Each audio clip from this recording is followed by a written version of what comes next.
দর্শক, IFIC bank নিবেদিত সংলাপ প্রতিদিন অনুষ্ঠানে আপনাদের প্রত্যেককে স্বাগত জানাচ্ছি। আমি শফিক শাহিন। আশা করি যে যেখানে আছেন ভালো আছেন, নিরাপদে আছেন। আজকে আমরা আলোচনা করব আয়নাঘরে যারা বন্দী আছেন, যারা গুমের শিকার হয়েছেন, তাদের ফিরে আসার পথ এবং উপায় নিয়ে আলোচনা করব। আজকে আলোচনা করার জন্য আমাদের স্টুডিওতে স্বাগত জানিয়েছি আমরা দুজন অতিথিকে।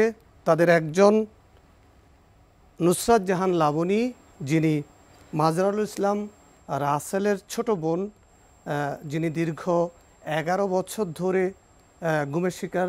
লাবণী, আপনাকে আমাদের স্টুডিওতে স্বাগত জানাচ্ছি। আমাদের সাথে আরও একজন আছেন ফারজানা আক্তার, যিনি পারভেজ হোসেনের স্ত্রী।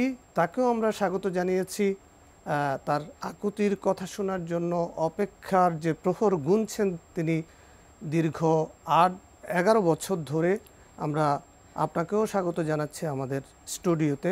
আমরা প্রথমেই আপনার কাছে জানতে চাই লাবণ, যে আপনাদের দুঃখের রজনীটা শুরু হলো কবে থেকে, কিভাবে?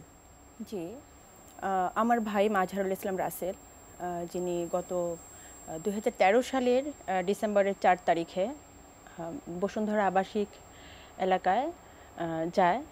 ওর সাথে আরও 4 জন বন্ধু যায় সুমন ভাইয়ের সাথে দেখা করার জন্য।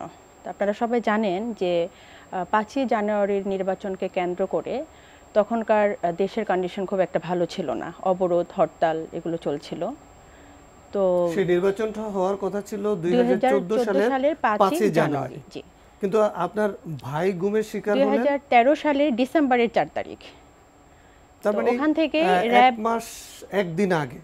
এক মাস একদিন আগে, জি। তো ওখান থেকেই হচ্ছে সুমন ভাই সহ আমার ভাই, ওর যে আরও 3 জন বন্ধু ছিলেন, সাথে তানভীর ভাই, মোট 6 জনকে একই জায়গা থেকে র্যাব 1-এর সুসজ্জিত গাড়ি, আর্মস, র্যাবের মানে পরিহিত পোশাক পরিহিত যারা ছিলেন, কনস্ট্রাকশন বিল্ডিংয়ের একটা কাজ হচ্ছিল ওখানে। তো অনেক হচ্ছে ওখানে লেবাররাও ছিলেন, তাদের সামনে থেকে 6 জনকে তুলে নিয়ে যায় র্যাব 1 বসুন্ধরা আবাসিক এলাকার আই ব্লক থেকে। জি, এটা তো আপনাদের অভিযোগ, কিন্তু আপনারা এত নিশ্চিত করে কিভাবে বলছেন যে র্যাবের মতো এরকম একটি সংস্থা তারা এই গুমের সাথে জড়িত হতে পারে? অ্যাকচুয়ালি আমরা যখন 2013 সালে ডিসেম্বরের 4 তারিখ ওনাদেরকে নিয়ে যাওয়া হলো, র্যাবের সুসজ্জিত গাড়ি ছিল 2টা, পিছনে আরও গাড়ি ছিল তাদের, র্যাবের ড্রেস পরা, আর হচ্ছে গাড়ির মধ্যে লেখা ছিল র্যাব 1। আর সবথেকে বড় কথা হচ্ছে র্যাব 1 কিন্তু সরাসরি আমাদেরকে না করে নাই যে আমরা জানি না, এরকম কিছু বলেনি। ঠিক আছে, আমরা দেখব, আর হচ্ছে নির্বাচনের পরে দেখা যাক কী করা যায়। তা আমরা তো তখন থেকে র্যাবের যে হেডকোয়ার্টার ছিল র্যাব 1-এর উত্তরার যে ইয়েটা আছে, আমরা ওখানে তখন থেকেই দিনের পর দিন যেতাম। তা আমাদের একটা ধারণা ছিল, যেহেতু নির্বাচনের আগ মুহূর্তে অনেক ধরপাকড় চলছিল বা এরকম ঘটনা কিন্তু ওনারা নভেম্বর থেকে আমরা শুনছিলাম যে একে একে তুলে নিয়ে যাচ্ছে। ধারণা ছিল যে হয়তোবা ছেড়ে দিবে, যে নির্বাচনটা পার করার পরে হয়তোবা ছেড়ে দিবে, কিন্তু আসলে তো আজ অবধি এর কোনো সুরাহা আমরা পাইনি। হ্যাঁ, আপনার দুঃসহ যন্ত্রণার সময়টা তো আরও 2 দিন আগে, 2রা ডিসেম্বর 2013 সাল। কি হয়েছিল আপনার স্বামীর সাথে? ওকে নিয়ে যায় 2 তারিখে শাহবাগ থেকে 4 জন একসাথে, মানে চাচা যে সোহেল ভাই, যাকে তার ছেলের জন্মদিন ছিল, তো এখানে শাহবাগ ওরা ফুল নিতে আসছিল, তো 4 জনকে একসাথে নিয়ে যায়। চাচা সোহেল নামে এক ভদ্রলোকের জন্মদিন ছিল, ছেলের জন্মদিন ছিল। তো এখানে 6 জনই ছিল, 2 জন একটু সাইডে ছিল। ওই 2 জনই দেখছে যে ওদের নিয়ে গেছে। 2টা মাইক্রোবাস ছিল সাদা, আর সবাই সাদা পোশাক ছিল, কিন্তু একজন ডিবি করছিল, এর জন্য আমরা বুঝতে পারি যে ডিবিতে নিয়ে গেছে। সন্ধ্যায় যাই ডিবি অফিসে, তখন আমি প্রেগনেন্ট ছিলাম, তো আমি যাই নাই। আর সবাই, প্রত্যেকটা 4 ফ্যামিলিতে 3 ফ্যামিলির লোক একসাথে গেছে, শুধু আমার ফ্যামিলি বাদে। যাওয়ার পরে ওইখানে তারা বলছে যে না, তারা ওইখানে নিয়ে যায় নাই। কে কে ছিল পারভেজের সাথে? আর আরো 3 জন, চাচা সোহেল, জহির, চঞ্চল, আর পারভেজ সহ 4 জন একসাথে নিয়ে যায়। তারপরে তারপর ডিবি অফিসে তো যাওয়ার পরে নেওয়া যায় না, আমি পরের দিন শুনছি তাদের কাছে করে না, কিন্তু আমি তো প্রেগনেন্ট ছিলাম, বের হইতে পারি নাই। তারপরে আমি পরের দিন আমি যাই, ওইখানে যে দাঁড়াইছি, ওই গেটে তো দাঁড়াইতে দেয় না, পিছনে আমাকে ওই পারে দাঁড়াইয়া দিচ্ছি। পরে আমি বলছি ভাই আমাকে প্রেগনেন্ট, আমাকে আমার হাজব্যান্ড একটু খবরটা দেন। তা ডাইরেক্ট অস্বীকার করছে যে না, আমি তো আমরা এই ধরনের লোকের কোনো নাই, এন্ট্রি নাই। তারপর আমি বলছি যে দেখছে তো অনেকজন, এখানে কে দেখছে, কোনো লোক এখানে এই নামে কেউ আনা হয়নি।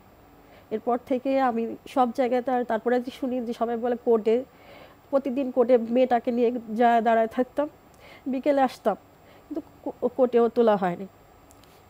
আপনার মেয়ের বয়স তখন কত ছিল? 2 বছর 4 মাস ছিল। আর আপনি কয় মাসের অন্তঃসত্ত্বা ছিলেন যখন পারভেজ গুম হলো? 4 মাস। 4 মাসের। সেই সন্তানের বয়স এখন কত? 10 বছর শেষ হয়ে গেছে, যে এপ্রিলে 10 বছর হয়ে গেছে। কি নাম রেখেছেন ওর? আরাফ। আরাফ। আপনার স্বামী পারভেজ কি জানতো যে আপনার পরবর্তী সন্তান মেয়ে হবে না ছেলে হবে? তার কি এরকম কোনো আকাঙ্ক্ষা ছিল? বা ওর ইচ্ছা ছিল ওর ছেলে বাবু হবে, এটা ইচ্ছা ছিল। তারপর আপনি মানে সন্দেহ করলেন কিভাবে যে ডিবি পুলিশ নিয়ে গেছে? ওই দিকে কিভাবে গেলেন? ওই যে 2 জন লোক ছিল যে পাশে, ওরা তো দেখছে 2টা গাড়িতে 2 জন করে উঠাইছে, পিছনে হাতটা পিছনে বেঁধে ফেলছিল ওরা, মানে শাহবাগ আর ফুলের দোকানের মাঝামাঝি তো ওরা দাঁড়ায় ছিল। তো তখন ওই যে শিশু পার্কটা আর কি, যে শিশু পার্ক আর ফুলের দোকানের মাঝামাঝিতে, তখন আর কি বুঝতে পারছে যে ওদের নিয়ে গেছে, ওরা সাইডে ছিল, তো ওরা দেখছে। তারপর ওরাও নিজের ভয়ে মানে আগে বা দিকে যায়নি। আপনার ভাইদের সাথে কি হলো পরবর্তীতে? আপনারা যোগাযোগ করলেন, র্যাবের সাথে গেলেন, তো কি বলে আপনাদের সাথে কেমন আচরণ করতো? ধন্যবাদ। যেটা হয়েছে ভাইয়া, আমরা তো র্যাব 1-এর দিনের পর দিন যেতাম, শুধু একদিন না, হয়তো বা সকালে যেতাম, আসতাম সেই সন্ধ্যাবেলা। কোনো দিন তারা আমাদের সাথে, যেদিন মন মেজাজ ভালো থাকতো কথা বলতো, মন মেজাজ ভালো থাকতো না কথা বলতো না। আমাদের আসলে খারাপ লাগতো না যে আমি তো আমার ভাইয়ের জন্য আসছি, ওনাদের কাছে আমি চা খেতে যাইনি। তো তখনকার সিইও ছিলেন কিসমত হায়াত সাহেব। তো উনি আমার বাবাকে একদিন বললেন যে আপনি একটু ডিজি স্যারের সাথে কথা বলেন, ডিজি স্যারের সাথে কথা বলেন। তখন ডিজি ছিলেন কে? মুখলেসুর রহমান সাহেব। মুখলেসুর রহমান। তো আমি আমার আব্বাকে নিয়ে আবার ডিজি, তখনকার র্যাবের যে সদর দপ্তর, ওনার কাছে যাই। তো উনি বললেন ঠিক আছে আমরা করব, দেখব। তো ডিজি স্যারের সাথে কথা বলেন মানেটা কি, যে ডিজি স্যার বললেই আমি ছেড়ে দেব, জিনিসটা কিন্তু এরকমই বুঝায়। হয়তো আপনাদের আনঅফিসিয়ালি, এটা কিন্তু ওনারা অফিসিয়ালি কখনোই স্বীকার করে নাই যে আমরা ধরে নিয়ে এসেছি, কিন্তু আনঅফিসিয়ালি কিন্তু ওনারা বলেছে হ্যাঁ আছে আছে, নির্বাচনের পর এরকম, বা নারায়ণগঞ্জে 7 খুনের ঘটনার আগ পর্যন্ত আমরা শুনেছি যে আছে আছে ভালো আছে, ছেড়ে দিবে। কিন্তু 7 খুনের ঘটনার পরে আসলে আমরা কোনো সন্ধান পাইনি। মানে আপনার ভাইকে তারা টার্গেট করলো কেন? কি করতেন আপনার ভাই? আসলেও আমার ভাই জগন্নাথ ইউনিভার্সিটির ছাত্রদলের একজন তুখুর মেধাবী ছাত্রনেতা ছিলেন, যুগ্ম সাধারণ সম্পাদক ছিলেন। কিন্তু সব থেকে বড় যে পরিচয়টা ও এলাকাতেও যে ওর একটা মানে সাংগঠনিক একটা পাওয়ার ছিল। আমরা খেয়াল করলে দেখতে পাই যে তখনকার যে ফ্যাসিবাদী হাসিনার দোসররা, এরকম যাদের মানে সাংগঠনিক পাওয়ার যাদের বেশি ছিল, তাদেরকে টার্গেট করে করে যে দুর্বল করে দেওয়া, যে বিএনপির ক্ষমতাকে দুর্বল করার জন্যই হয়তো বা টার্গেটে ছিল। আর সব থেকে বড় কথা হচ্ছে যে ওর নামে কোনো জিডি বা কোনো মামলা কোনো কিছুই ছিল না, ও স্টুডেন্ট ছিল। তো এই তো। কত বছর বয়স ছিল? 25। 25। কোন সাবজেক্টে পড়াশোনা করতেন? উনি হচ্ছে পলিটিক্যাল সায়েন্স, জগন্নাথ ইউনিভার্সিটির ফার্স্ট ব্যাচ ছিল। শুধু ও না, ওর সাথে হচ্ছে ওর আরেকটা ফ্রেন্ড ছিল একই ডিপার্টমেন্টের, একই সাবজেক্টের, আরেকজন ছিলেন ফিলোসফি ডিপার্টমেন্টের ফার্স্ট ব্যাচ। মোট 3 জন। আলামিন ভাই যিনি পলিটিক্যাল ডিপার্টমেন্টে ছিলেন, আসাদুজ্জামান রানা, উনি ছিলেন ফিলোসফি ডিপার্টমেন্টে। একই ইউনিভার্সিটি থেকে মোট 3 জন ওই একই দিন যে ঘটনাটা ঘটেছে। সুমন ভাইদের বাসায়ও তো পরবর্তীতে আসলো র্যাবের পরিচয়। জি, আমরা এখানে একটু করতে চাই যে 6 জনকে বসুন্ধরা আবাসিক এলাকার আই ব্লক থেকে নিয়ে গেলেন সুমন ভাই সহ ওনার খালাতো ভাই আর আমাদের যে 4 জন। তারপর রাতে অপারেশনটা হলো শাহিনবাগ। তো ওখান থেকে আবার কাউসার ভাই আর আদনান ভাই, মোট 8 জন আমাদের মানে পরিচিত যারা আছেন। ওই 8 জনের ভেতর থেকে কি কাউকে ছেড়ে দেওয়া হয়েছিল? না না না, কাউকেই ছাড়া হয়নি। কাউকে ছেড়ে জি দেওয়া না। হয়নি। রাতের বেলা আদনান ভাই আর কাউসার ভাইকে নিয়ে গেলেন। আপনারা কয় ভাই বোন? আমার হচ্ছে 2 ভাই 1 বোন। উনি ছিলেন মেঝো, আমার বড় ভাই। ও হচ্ছে মেঝো, আমি হচ্ছে ছোট। আপনি রাসেলের ছোট বোন? জি জি। আপনার বড় ভাই কি করে? বড় ভাই ম্যানেজিং বিজনেস করে। বিজনেস করে। আর রাসেল ছিল হলো মেজো। মেঝো, জি। আর আপনি সবার আমি ছোট? ছোট, জি। আপনার কি আর কোনো ভাই বোন আছে? না না। মানে আপনার বাবা কি করেন? আমার বাবা ব্যবসা করেন। আপনার মা? মা গৃহিণী, হাউস ওয়াইফ। কোথায় আপনাদের গ্রামের বাড়ি? আমাদের গ্রামের বাড়ি হচ্ছে শেরপুর থানা, শেরপুর জেলা নকলা থানায়। আর বাড়ি হচ্ছে ধুকুরিয়া গ্রাম। এই যে 11 বছরের যে জার্নি আপনাদের, যে দুঃসহ যন্ত্রণা, মানে আপনার মা বাবাকে কি বলে আপনি সান্ত্বনা দেন বা আপনার মা বাবা আপনাকে কি বলে সান্ত্বনা দেন? এটা আসলে খুব মানে এই যে আমরা বলে ফেলি যে 11 বছরের একটা জার্নি, আসলে এই একটা দিন একটা ঘন্টা পার করা যে আমাদের জন্য কতটুকুন মানে কষ্টের ছিল, এটা আসলে ভুক্তভোগী পরিবার যারা আছেন, এই যে ফারজানা ভাবি উনি বুঝতে পারেন যে 2013 সালের ডিসেম্বরের 4 তারিখে আমার ভাইকে র্যাব তুলে নিয়ে গেল। তখন এই কথাটা আমরা থানায় জিডি করতে গেলাম, তারা আমাদের জিডি নেবে না কেন? আমি র্যাব ওখানে মেনশন করতে পারবো না। আচ্ছা ঠিক আছে, আমি নিখোঁজ বলেই জিডি করলাম। আমরা কাউকে জানাতে যেতাম বা সাংবাদিক বাসায় আসতো, আমরা একটা প্রেস কনফারেন্স করব, কিন্তু ওই জিনিসগুলোও করতে দেওয়া হতো না। আর ফোনে হয়তো বা ফোন নাম্বারে একটা মোবাইলে ফোন আসলো, কথা বলা যাবে না, চুপচাপ থাকো, নাইলে ওকে শেষ করে দেব। তো 11 বছরের জার্নিটা বললে আসলো যেটা হয় যে এটা একটু একটু করে মানে এই কষ্টের যে মানে মোমেন্টগুলো, এটা খুব টাফ, এটা মানে আনবিয়ারেবল আসলে। আর আমার আম্মা দীর্ঘদিন ধরে আসলে অসুস্থ, উনি সিভিয়ার ডিপ্রেশনের রোগী হয়ে গেছেন আসলে। আর আমার আব্বা আসলে ব্যবসা করেন শেরপুরে নকলাতে। ওনার পক্ষে এই যে প্রতি সপ্তাহে উনি ছেলেকে খোঁজার জন্য একটা ব্যাগ হাতে নিয়ে হয়তো বা ঢাকা চলে আসতেন। তা আব্বাকে নিয়ে আমি চলে যেতাম র্যাবের অফিসে। তো একদিন উনি কিসমত হায়াত সাহেবের মানে পায়ে পর্যন্ত, সরি জিয়াউল হাসান তখনকার র্যাবের যে উনি ইন্টেলিজেন্স টিমে ছিলেন, ওনার পায়ে পর্যন্ত ধরলেন যে স্যার আমার সন্তানটাকে একটু খুঁজে দেন, একটু বের করে দেন, আমরা জানি ও আপনাদের কাছে আছে। কিন্তু উনি পা দিয়ে বুকের মধ্যে একটা কিক দিয়েছে। সেদিন আমাকে ওটা বললো যে আসলে একটা বাবা যখন একটা সন্তানকে, আমার সন্তান আপনারা ধরে রেখেছেন, আমার সন্তানকে ফেরত দেন, যে পায়ে পর্যন্ত ধরলেন।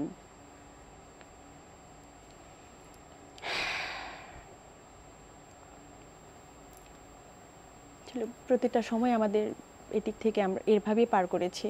তারপর ওই যে মায়ের ডাকের যে অর্গানাইজেশন আমাদের, আমরা এই প্ল্যাটফর্মটা আসলে দাঁড় করা তো খুব কষ্ট হয়েছে আমাদের। আপনি তো রাসেলের আদরের ছোট বোন ছিলেন, আপনারা পিঠাপিঠি বড় হচ্ছিলেন, বড় হয়েছেনও। এই যে মানে ভাইকে কোথায় কোথায় খুঁজেছেন, কি করছেন ভাইয়ের জন্য?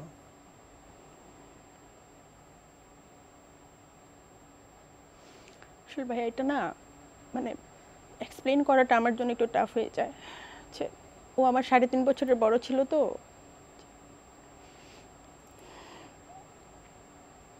ঘুমাতে যেতাম ছোটবেলায় একসাথে, আমাকে ওর সাইকেলের পিছনে করে আমাকে স্কুলে নিয়ে যেত, সারাক্ষণ একটা খুনসুটির মধ্যে থাকতাম। মনে হয় এখনো রাতের বেলা ওর গায়ের গন্ধ পাই, ট্রমাটাইজড হয়ে যাই আমি। কোথাও মানে কোথায় যাইনি আমরা। র্যাব অফিসে দিনের পর দিন গেটের মধ্যে বসে থাকতাম, বের করে দিত সন্ধ্যার পর। আমার আব্বার সাথে আমার আম্মা আসতেন, আম্মার সাথে বসে থাকতাম। ডিজি অফ র্যাবের হেডকোয়ার্টারে যেতাম, ডিবিতে যেতাম, মাঝে মাঝে শুনতাম যে ডিবিতে লোক নিয়ে গেছে। আবার পুরান ঢাকার যে আমাদের কোর্ট কাচারি আছে, অসংখ্য দিন সুমন ভাইয়ের বড় বোন যে ফেসপা, আমাদের আখি আপু, আমি ওনাদের সাথে যে না যে এখান থেকে ফোন আসতো যে ওদেরকে আজকে কোর্টে তুলবে, পাগলের মতো ছুটে যেতাম। ওই মুহূর্তগুলো যে আমাদের জন্য কি ছিল, বা এখনো যে আমরা আশা ছেড়ে দিয়েছি জিনিসটা ওরকম না, যে চোখ বন্ধ করলে মনে হয় যে এই বুঝে একটা খবর আসবে। আর আয়না ঘরের থেকে যারা বের হয়ে এসছেন, যে 3 জন বা 4 জন এসেছেন, তাদের মুখের যে বর্ণনাগুলা, যে ভয়াবহ মানে নির্যাতনের কথা ওনারা বলেছেন, এটা যদি চিন্তা করি আসলেও না, তখন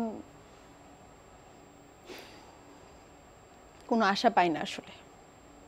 যে 11 বছর ধরে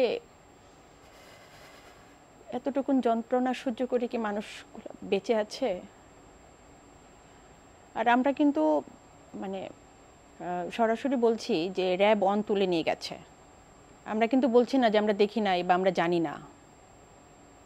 অনেক সাক্ষী আছে, অনেক লোক দেখেছে যে র্যাব তো সেটা সরাসরি অস্বীকার করতে পারেনি, আনঅফিসিয়ালি হোক ওনারা কিন্তু স্বীকার করেছে যে অপারেশন হয়েছে। আমরা যদি ফারজানা আপনার কাছে যাই, যে আপনার বড় মেয়ে, সে তো তখনও কিছুটা বুঝে, মানে তাকে কি বলে সান্ত্বনা দিতেন? বা মেয়েকে নিয়েই তো আপনার এই দীর্ঘ জার্নি, তারপরে ছেলে আসলো। ওদের দুজনকেই বলছি তোমার পাপা বিদেশে থাকে। তো মেয়ে বুঝতো, কিন্তু মেয়েটা ছোটবেলা থেকেই বুঝতো যে যে ওকে এখানে সেখানে নিয়ে যেতাম, ওই বুঝতো।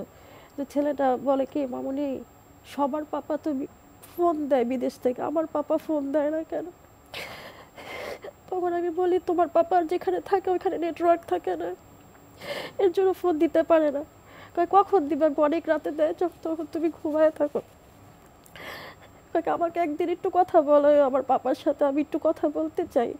ছেলেটা এখন অনেক কথা বলে বাবার সাথে, কিন্তু এতদিন বুঝতো না।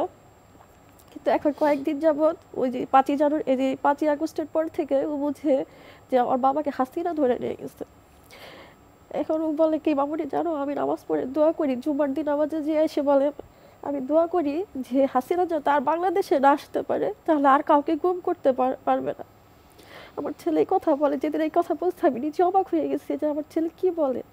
আমি আল্লাহর কাছে যেন কি দোয়া করছি, আমি কেন পাপাকে আসে, আর কি পাপারটা তো আসবেই পাপা, কিন্তু যাতে ও না আসে, ও আসলে তো আরো মানুষ গুম করবে, যাতে ও না আসে। আর ও ও এতটুকু বাচ্চা, ও নামাজ পড়ে এসে আমাকে বলছে, আমি নিজেই অবাক হয়ে গেছে আমার ছেলে কি বলে।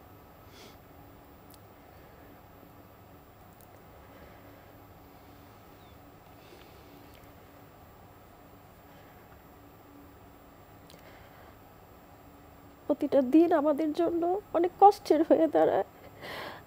মানে কি যে কষ্টের, আমরা 11 বছর হয়তো হইতে পারে, কিন্তু 11টা বছরের দিনগুলা অনেক কষ্টের। ছেলে মেয়ে স্কুলে, মেয়েটা আর স্কুলে গেলে প্রশ্ন, তোমাকে না টিভিতে দেখছি, তোমাকে ওইখানে দেখছি। মেয়ে কিছু বলতে পারে না। আমাদের বাসায় প্রতিদিন আমাদের একটা মানুষ মারা গেলে 1 দিন কান্না করে 2 দিন কান্না করে থেমে যেতে পারে, কিন্তু এই শোক আমরা বলতে পারবো না। এখন আমাদের এই শোক ভোলা না, এখন আমরা চাই আমাদের লোকগুলোকে ফিরে দেখ, আমাদের আর কিছু চাওয়ার নেই।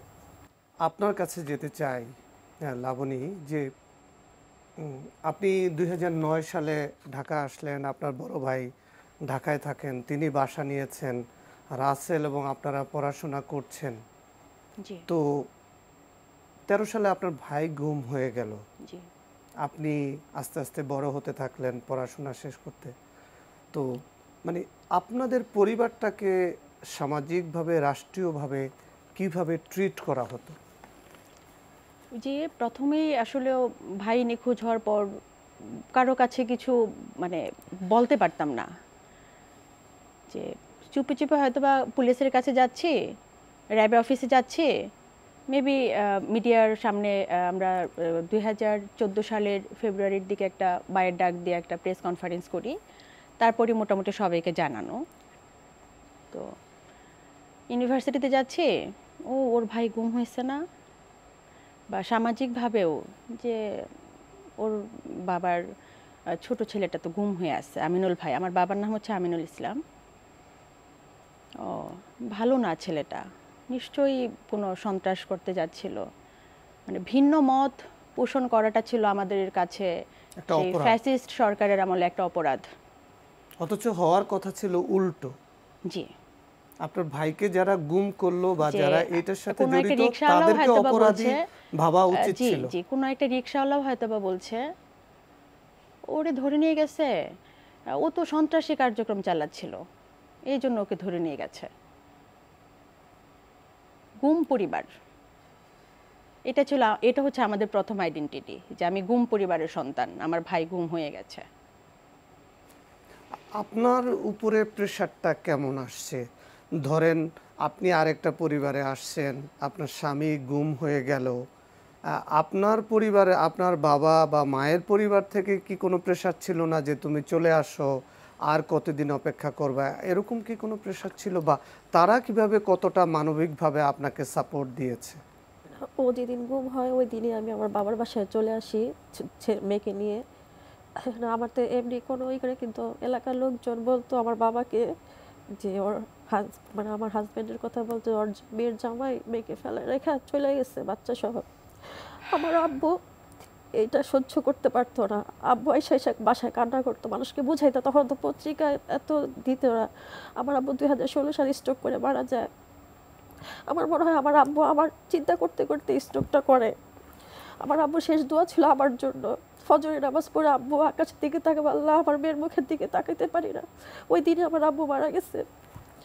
তো আমার দুই বোনের জোর কাছে আমার মনে হয় আমি অনেক দোষী, যে আমার কারণেই তো আমার বাবা মারা গেছে। দুই ছেলে মেয়েকে নিয়ে বাবার বাড়িতেই আসছি।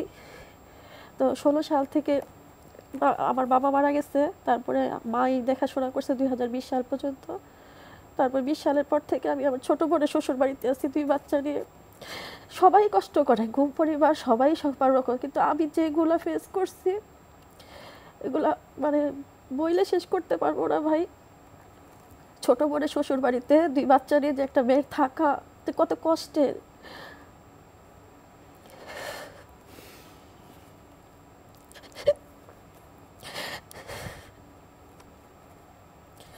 আমার ছোট বোনের বাচ্চারা যখন ওর বাবাকে নিয়ে খেলে, আমার ছেলে তাকায় থাকে, একবার তাকায় আবার মুখ ঘুরে ফেলে। আমি বুঝি ওর কষ্ট, কিন্তু ওরা প্রকাশ করে না, দুজনের একজনও প্রকাশ করে না। ছেলেটা হার্টের সমস্যা হয়ে গেছে এই বয়সেই, ওর মুখ হার্ট দুর্বল।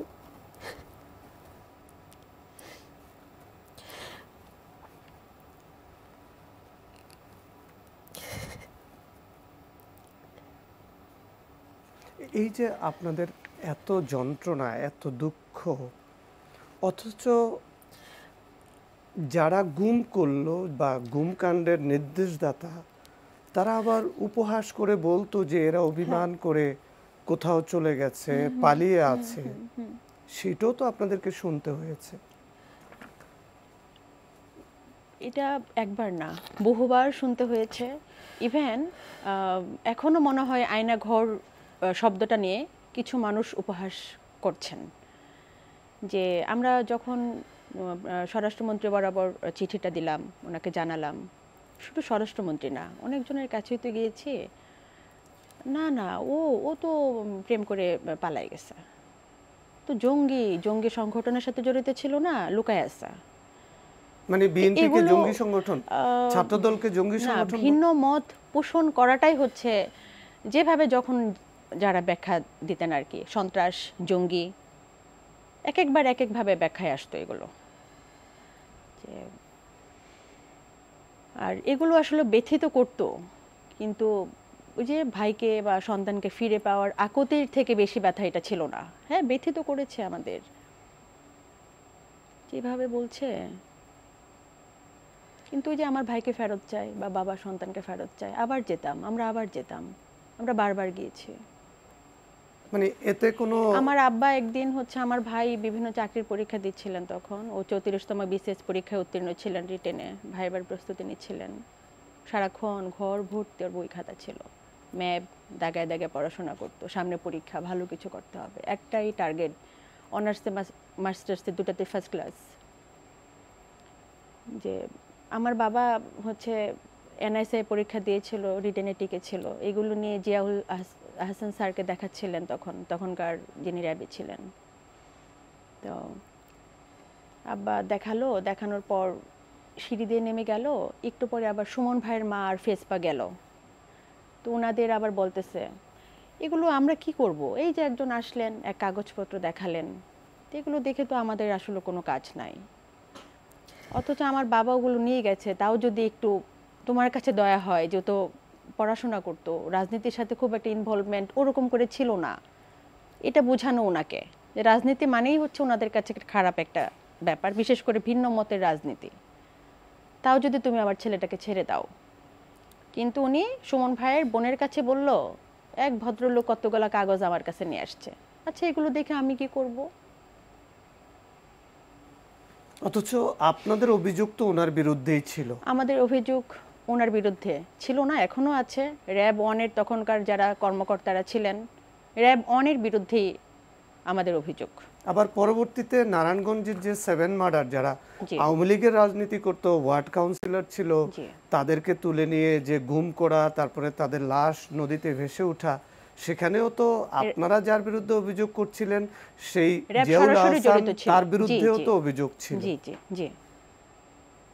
তো ওনারা তো আসলে দায় এড়াতে পারবেন না কখনো, বিচারের আওতায় ওনাদের আনতেই হবে, আর ইনশাল্লাহ আসবেই ওনারা। তো আপনার শ্বশুর বাড়িতে, অর্থাৎ পারভেজের ভাই বোন কয়জন, তাদের মা বাবা কি অবস্থায় আছে, বা তাদের যদি অবস্থাটা একটু বলে। শ্বশুরবাড়ি বংশাল, পুরান ঢাকা, ওইখানে ওরা ভাড়া থাকে। আগে বাড়ি ছিল, ওটা বিক্রি করে ফেলছিল আমার শ্বশুর, তারপরে বংশাল থাকে। তো আমার শাশুড়ি, শ্বশুর আর আমার দেবর ছিল, আর ননাস আর ননদের বিয়ে হয়ে গেছিল।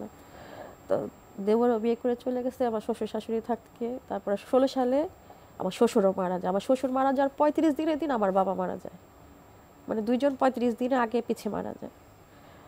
এখন শাশুড়ি আমার দেবরের সাথে আছে, আর আমি তো আলাদা। মানে ওনাদেরও কোনো অবস্থান নাই যে আপনাকে সহযোগিতা করবে?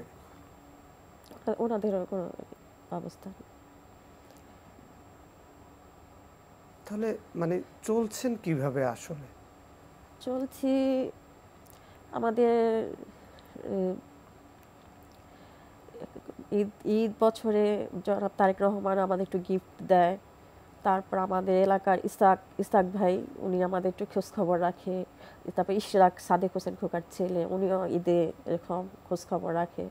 এভাবেই চলছি। আর বিশেষভাবে পুরোটা দায়িত্ব আমার ছোট বোনের জামাই, ওই দেখাশোনা করতেছে আমাদের বাচ্চাদের লেখাপড়া থেকে এ টু জেড। আমার ছোট বোনের জামাই। এই যে সন্তানের বাবা, আপনার স্বামী, যার জন্য আপনার এই দীর্ঘ অপেক্ষা, তাকে তো ফিরিয়ে দিলই না, উল্টো বলা হলো যে সে মানে অভিমান করে, বা কি কি বলা হতো তখন রাষ্ট্রের পক্ষ থেকে, সরকারের পক্ষ বলতো থেকে? যে ঋণের দায়ে পালায় গেছে, বিয়ে করে চলে গেছে, এগুলি তো বলতো। তো এগুলো তো হয় না। যদি পালায় যায়, তার বাবা মারা গেছে সেদিন কি আসবে না? তাহলে পালায় গেলে তার একটা মোবাইল হারায় গেলে খুঁজে বের করতে পারে। তাহলে একটা লোক, ওনাদের যে আমরা এত বড় একটা দিতেছি, অভিযোগ দিতেছি, তারা লোক গুম করছে, তারা আমাদের লোক বের করে দিতে পারে না? তারা কেন দেয় না? একটা মোবাইল চুরি হয়ে গেলে তারা খুঁজে বের করতে পারে, কিন্তু আমাদের লোকগুলোকে বের করতে পারে না কেন? আপনারা যেমন দীর্ঘ অপেক্ষা করছেন 11 বছর ধরে, আপনাদের স্বামী এবং ছোট ভাই, আপনার বড় ভাই, তো এখনো নিখোঁজ আছে। আপনাদের পরপর এই 2 বছর পরে যিনি গুমের শিকার হয়েছিলেন, তিনিও দাবি করেছেন যে তিনি মিথ্যা অভিযোগে তিনি 6 মাস গুমের শিকার হয়েছেন। মশিউর রহমান মামুন, তিনি লন্ডন থেকে আমাদের সাথে যোগ দিবেন। আমরা তার দুঃখের কথা শুনবো। দর্শক, আমরা লন্ডনে মশিউর রহমান মামুনের কাছে যাচ্ছি। মামুন, আপনি কি আমাকে শুনতে পাচ্ছেন? জি, ধন্যবাদ এনটিভিকে, আমি আপনাকে শুনতে পাচ্ছি। আপনি যদি আপনার গুমের কথা আমাদেরকে বলেন, যে কোথা থেকে কিভাবে কি অভিযোগে আপনাকে তুলে নেওয়া হলো। জি, ধন্যবাদ। আমি লন্ডন থেকে ফেব্রুয়ারি মাসের 12-13 তারিখের দিকে দেশে যাই। আমাকে তখন আমেরিকাতে ছিল আমাদের সাদেক হোসেন খোকা সাহেব। উনি আমাকে বললো যে তুমি ফিজিক্যালি দেশে না গেলে কাজটা হবে না, তুমি একটু দেশে যাও। তো আমি ফেব্রুয়ারি মাসের 12-13 তারিখের দিকে দেশে যাই এবং 22 তারিখ রাতে শুনতে পাই একটি টেলিফোন কনভারসেশন, যেটাই আমাকে গ্রেপ্তার করা হয়। যদিও গলার স্বরটা আমার নয়। আমি কাজটা সেরে আপনার ফেব্রুয়ারি মাসের 23 তারিখে আমি থাইল্যান্ডে যাব।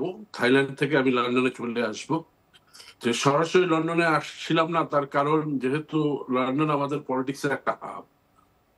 তো আমি যখন বোর্ডিং পাসটা নিব, ঠিক সেই মুহূর্তে দুজন কর্মকর্তা আমাকে এসে বলে যে ইউ আর আন্ডার অ্যারেস্ট, এবং আমাকে তারা বলে তাদের সাথে যেতে হবে। তো আমি অ্যারেস্ট ওয়ারেন্ট দেখতে চাইলাম। তো আমাকে তারা বললো বেশি কথা বলবেন না, কথা বললে আপনার ক্ষতি হবে। আমরা আপনি আমাকে অ্যারেস্ট করে নিয়ে যাচ্ছেন, আপনি আমাকে কোনো কজ দেখাবেন না, আবার বলবেন ক্ষতি হবে।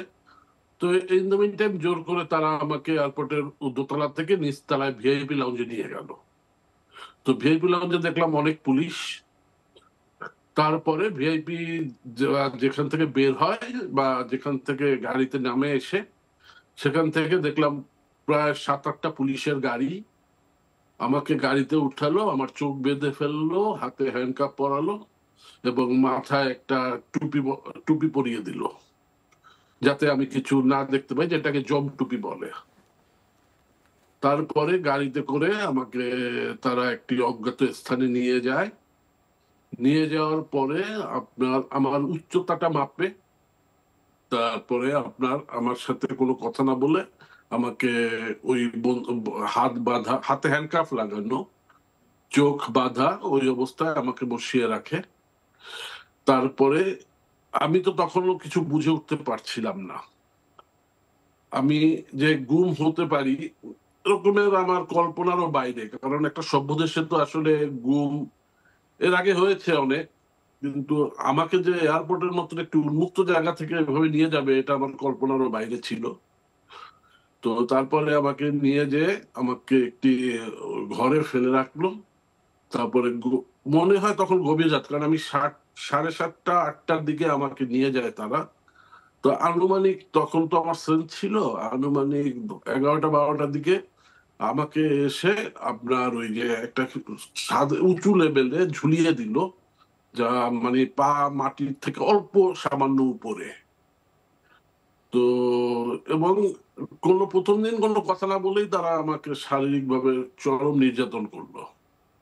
আমি কিন্তু ঝুলানো ঝুলানো এবং আমি কেন দেশে এসেছি, আমার উদ্দেশ্য কি, আমার কার কার সাথে আমি দেখা করেছি, আমি বিএনপির মহাসচিবের সাথে দেখা করেছি কিনা। কারণ তার কিছুদিন আগে আমি গুলশানে বিএনপির মহাসচিব মির্জা ফখরুল ইসলাম আলমগীর সাহেবের সাথে একান্ত একটা বৈঠকে আমি উনি ছিলাম, অন্য কেউ ছিল না ওই বৈঠকে। তো আমরা দুজন প্রায় ঘন্টা দেড়েকের মতন আলোচনা করি। তো ওই বিষয়ে জানতে চায়, তো আমি তো অস্বীকার করি এবং আমাকে তারা, যতই আমি অস্বীকার করি ততই আমার নির্যাতনের মাত্রা বাড়িয়ে দেয়। এবং তারপরে শুরু করে যে আমি যেহেতু লন্ডন থেকে গিয়েছি, তো ভারপ্রাপ্ত চেয়ারম্যান তারেক রহমান সাহেব আমাকে কি মেসেজ দিয়ে পাঠিয়েছেন, যেটা আমি মহাসচিবকে ডেলিভারি করেছি। তো আমি ওই টর্চাররত অবস্থাতেই তাদেরকে বলি যে দেখেন, ভারপ্রাপ্ত চেয়ারম্যান মহাসচিবকে তথ্য তো আমার মাধ্যমে দিবে না, ওনার চ্যানেল আছে, দেওয়া হলে সেই চ্যানেলে উনি দিবেন। কিন্তু তারা কোনো কথাই বিশ্বাস করে না। সে বলে না, তুমি লন্ডনে থাকো, ভারপ্রাপ্ত চেয়ারম্যান লন্ডনে থাকে, সেই তুমি এত বেশি দেশে যাতায়াত করো, তুমি তার মেসেজ নিয়ে আসো, তার মেসেজ ফিজিক্যালি ডেলিভারি করো। তখন আমি অত্যাচার থেকে বাঁচার জন্য বলেছিলাম যে দেখেন, তারেক সাহেবই যদি আমার দ্বারা কোনো মেসেজ পাঠাবে তাহলে তো সেটা আমি সরাসরি ম্যাডামকে বলবো, কারণ তখন তো ম্যাডাম বাইরে, ম্যাডাম তখনও গ্রেপ্তার হয়নি। তো তারা কোনো কথাই শোনে না, তাদের বদ্ধমূল ধারণা আমি নিশ্চয়ই ভারপ্রাপ্ত চেয়ারম্যানের কাছ থেকে কোনো গুরুত্বপূর্ণ তথ্য নিয়ে এসে এটা ফিজিক্যালি দেই, যেহেতু টেলিফোন ট্র্যাক করে ওরা পেয়ে যেতে পারে, তাই অতি সাবধানতা অবলম্বন করার জন্য আমরা এইভাবে আমি সংবাদ আদান প্রদান করি। তো তারপরে আমি 6 মাস বন্দী ছিলাম, এবং মানে আয়নাঘর তো আসলে একটা মানে বিভিন্ন স্থানে আছে। আপনাকে আমরা বলি হয়তো রূপকর্তে আয়নাঘর, বা কোন একটি বিল্ডিং এর নাম হয়তো আয়নাঘর আছে, কিন্তু আমাকে রাখা হয়েছিল দুটি জায়গায়।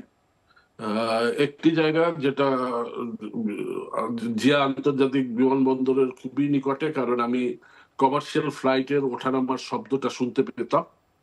আরেকটি ডিবি অফিসের খুব সন্নিকটে।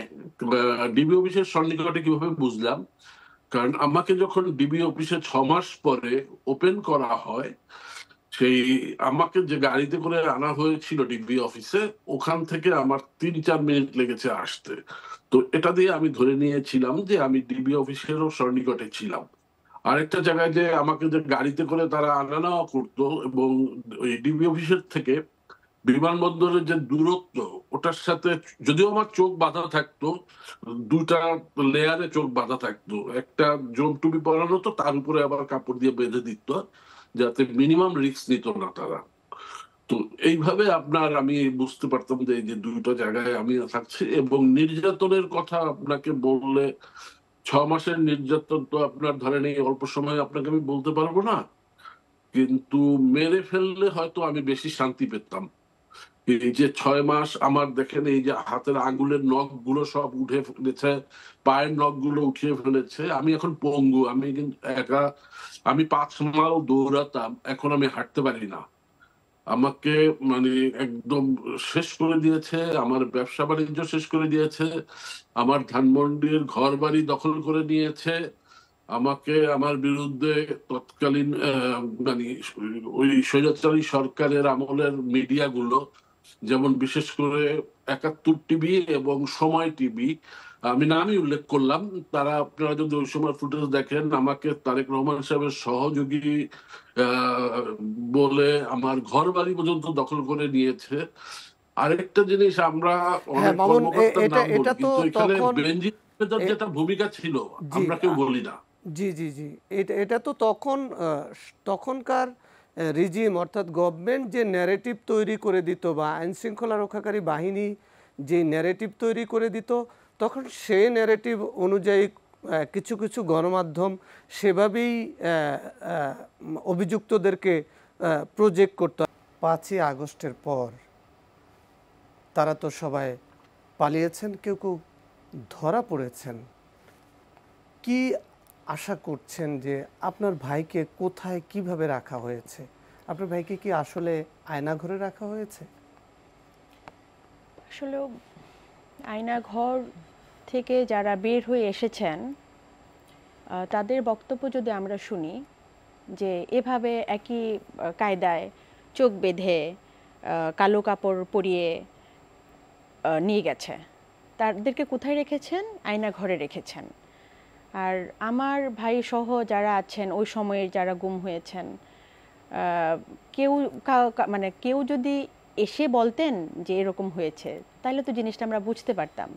কিন্তু একই কায়দায় একই রকমভাবে নিয়ে গেছে। আর র্যাব অনের এমন কোথায়, র্যাব অনেও যে আয়নাঘর বা সিক্রেট ডিটেনশন সেল আমরা বলি আছে, তো আমরা শুনেছি যে ওখানে ওদেরকে রাখা হয়েছিল।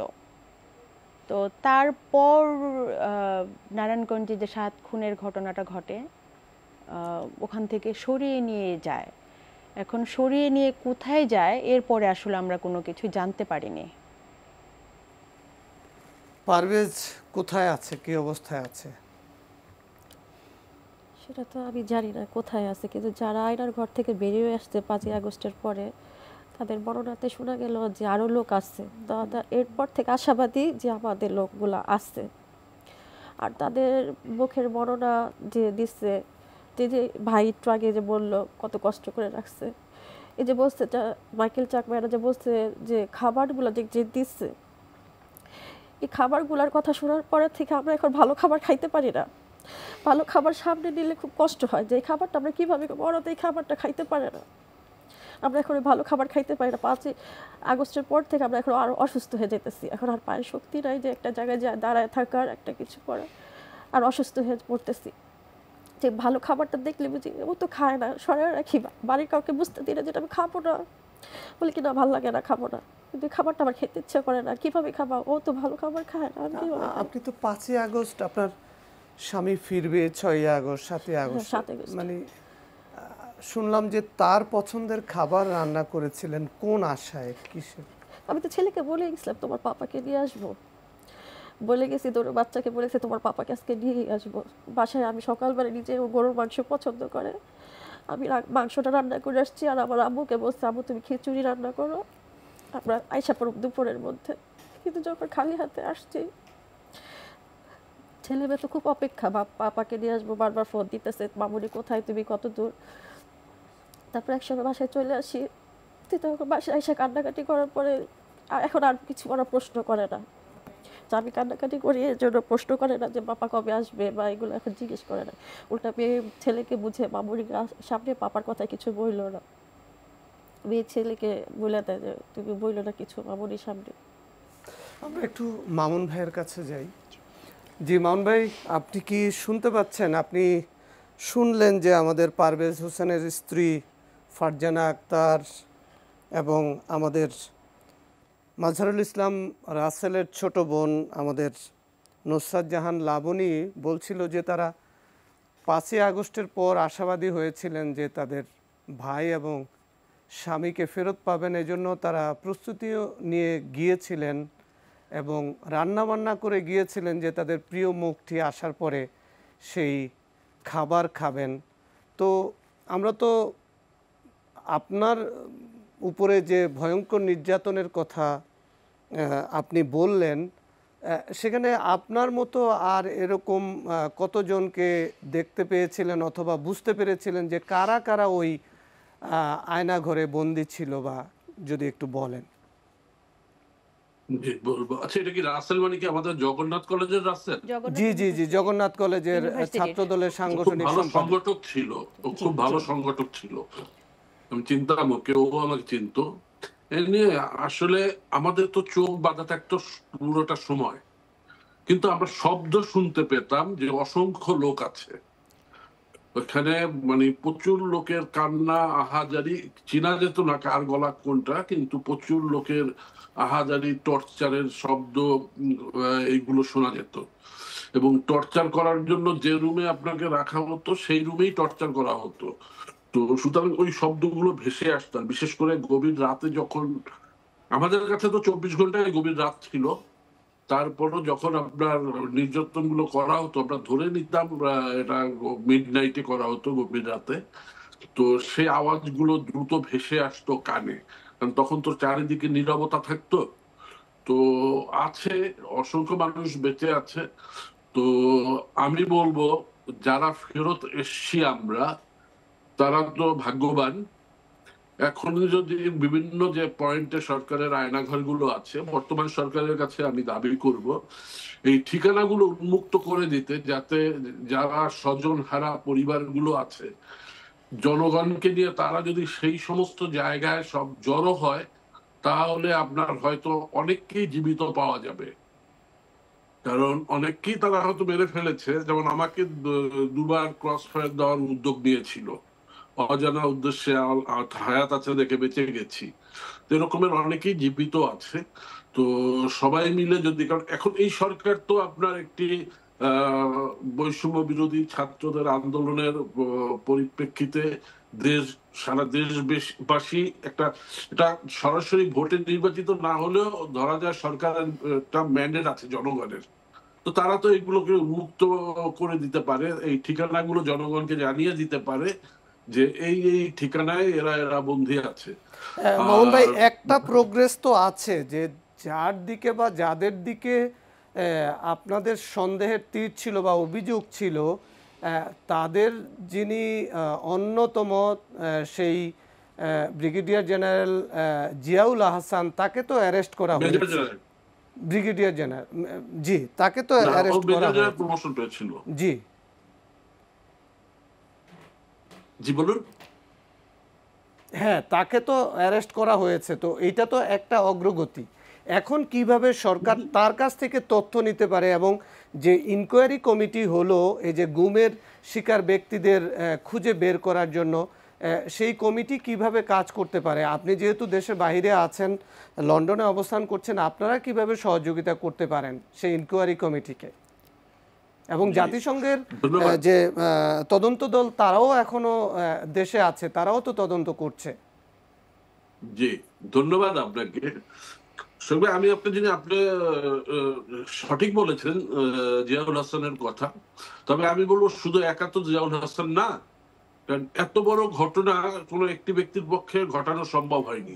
এখানে রাষ্ট্রের সর্বোচ্চ শেখ হাসিনা জড়িত, স্বরাষ্ট্রমন্ত্রী জড়িত, এবং আমরা সবসময় পলিটিশিয়ানদের দোষারোপ করি। কিন্তু এইখানে আপনার স্বরাষ্ট্র সচিবের নাম কি একবারের জন্য কেউ বলেছে? ওই সময়ের যে স্বরাষ্ট্র সচিব ছিল, সেও তো এই দায় এড়াতে পারে না। কিন্তু এখন পর্যন্ত তো কিন্তু তার বিচারের দাবি কেউ করেছে কিনা আমি জানি না, কিন্তু আমি সব ফোরামে বলি, কারণ সেও এই দায় এড়াতে পারে না। সে প্রজাতন্ত্রের সর্বোচ্চ কর্মকর্তা ছিলেন। তারপরে আপনার বিভিন্ন পুলিশ কর্মকর্তারা, যেমন বেনজির আহমেদ, আজকে বেনজির আহমেদের কথা আমরা কিন্তু কেউ বলছি না। সে কোথায় ঘাপটি মেরে আছে? তার নামে কি একটি মামলা হয়েছে? এখন পর্যন্ত তার নামে কিন্তু একটি মামলা হয়নি। আমি বিদেশে আছি, আমি সরকারের কাছে চাই, যেহেতু বাংলাদেশের হাই কমিশন লন্ডনে আছে, আমাদেরকে উন্মুক্ত করে দেওয়া হোক যাতে আমরা মামলা করতে পারি। আমরা ওই সমস্ত কর্মকর্তার বিরুদ্ধে যাতে আমরা লন্ডন থেকেই বাংলাদেশে মামলা দায়ের করতে পারি। আমরা ওই যে আপনার গুম খুনের যে কমিশনটা সরকার গঠন করেছে, আমরা তাদের কাছে হাইকমিশনের মাধ্যমেই যাতে আমরা মামলা দায়ের করতে পারি, এই সুযোগগুলো করে দিলে তাহলে আপনার শুধু এক জিয়া নয়, জিয়া তো আছেই, আপনার স্বরাষ্ট্র সচিব, স্বরাষ্ট্রমন্ত্রী, শেখ হাসিনার যারা পিএস ছিল, আমরা এদের নাম কিন্তু আমরা খুব কৌশলে এড়িয়ে যাই। যে কারণে দেখা যায় কি, একটি সরকার পরিবর্তনের পরে রাজনৈতিক নেতৃবৃন্দ ক্ষতিগ্রস্ত হয়, কিন্তু যে আমলারা এই কাজগুলো সরকারকে করতে সহায়তা করে, তারা কিন্তু ধরাছোঁয়ার বাইরে থেকে যায়। মামুন ভাই, আমি সুতরাং যদি আমি আপনাকে একটু তথ্য দেই, সেটা হলো যে গুমের শিকার যারা, তাদেরকে খুঁজে বের করা এবং যারা দোষী তাদেরকে আইনের আওতায় আনার জন্য যে কমিশন হয়েছে, সেই কমিশন কিন্তু আগামীকাল 15 তারিখ থেকে 30 সেপ্টেম্বর পর্যন্ত তারা কিন্তু যারা অভিযোগ করবে তাদের জন্য কিন্তু অভিযোগ গ্রহণ করবে, সে ধরনের একটা ঘোষণা কিন্তু তারা দিয়েছে। তো সেটার সাথে কিন্তু আপনারা কানেক্ট হতে পারেন, অভিযোগ দায়ের করতে পারেন।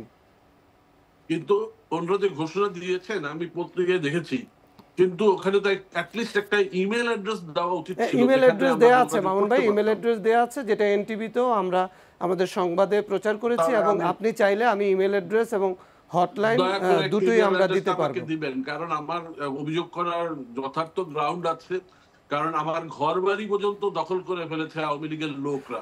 মামুন ভাই, আপনি একটু আমাদের সাথে থাকুন, আমরা একটু লাবণী আপনার কাছে যেতে চাই যে এই যে কমিশন গঠন হলো, জাতিসংঘের তদন্ত দলও তারা বাংলাদেশে অবস্থান করছে, আপনারা কি প্রস্তুতি নিচ্ছেন আপনার ভাই এবং অন্য যারা স্ত্রী আছে যারা অপেক্ষা করছে তাদের স্বামীর জন্য, আপনারা কি প্রস্তুতি নিচ্ছেন? এখানে আমি আসলে প্রথমে ধন্যবাদ জানাতে চাই আমাদের স্বরাষ্ট্র প্রধান উপদেষ্টা স্যারকে, যিনি আসলে আমাদের কথা চিন্তা করেই খুব অল্প সময়ের মধ্যে একটা কমিশন ওনারা গঠন করেছেন। তো আমরা কালকে থেকেই সাবমিশনের কাজ শুরু করব, মায়ের ডাক যেটা করছি আমরা। তো এখানে সবাই আমরা ফোনের মাধ্যমে সবার সাথে কথা বলার চেষ্টা করছি। সবাই তো আর সমানভাবে বুঝতে পারছে না জিনিসগুলা। ফাইল মোটামুটি 50টার মতো রেডি হয়ে গেছে। যেহেতু 155 জনের কোনো খোঁজ আমরা এখন পর্যন্ত পাইনি যারা গুম হয়ে আছেন, তো আমরা ইনশাল্লাহ সাইমালটেনিয়াসলি 30 তারিখের মধ্যে সবারটা ইনশাল্লাহ পারবো আশা করছি। কি অভিযোগ দায়ের করছেন, কি বলছেন আপনারা? যে আমাদের ঘটনাটা বর্ণনা দিচ্ছে এতটুকুই না। হ্যাঁ, আমরা তো যে অ্যাপ্লিকেশনটা কালকে থেকে সাবমিশন কাজ শুরু হবে, মায়ের ডাকের প্রতিনিধি যারা আছে আমরা ইনশাল্লাহ আগামীকাল থেকে শুরু করব, আর এটা কন্টিনিউয়াস প্রসেসে যাবে। মামুন ভাই, আপনি যদি কিছু যোগ করতে চান যে আপনি কি অভিযোগ দিবেন, কাদের বিরুদ্ধে অভিযোগটা দিবেন, এবং এটা দেশি বিদেশি মানুষের কাছে যেন স্বীকৃতি পায় এবং বিচারটা যেন ত্বরান্বিত হয়, আপনি কিভাবে কাজ করতে চান বা কি করবেন? জি, সবাইকে ধন্যবাদ। তবে আমাকে নিয়ে কিন্তু বিবিসির মতন নিউজ অর্গানাইজেশন যারা ওদের ওয়ার্ল্ড সার্ভিসে নিউজ করেছে, তো আমি এখানে যেটা বলতে চাই, আমরা যদি ওই কমিশনের সাথে যোগাযোগ করতে পারি তাহলে আমি শেখ হাসিনার নির্দেশ ছাড়া আমাকে বা আমাদের মতো যারা নিখোঁজ আছে বা গুম হয়ে ফেরত এসছে, এটা শেখ হাসিনার নির্দেশ, সরাসরি নির্দেশ ছাড়া হয়নি। দ্বিতীয়ত, আমার বিরুদ্ধে যে অভিযোগ, আমি সেনাবাহিনীকে ব্যবহার করে বিএনপি কে ক্ষমতায় আনি, তো এটা কিন্তু যেন তেন অভিযোগ নয়। তো সুতরাং আমি তাদের সহায়তাও চাবো যে এই শেখ হাসিনাকে ইন্ডিয়া থেকে ধরে এনে, কারণ আমাকে যারা গুম করে ইন্টারোগেশন করেছে তাদের মধ্যে হিন্দি ভাষাভাষী লোক সংখ্যা ছিল বেশি।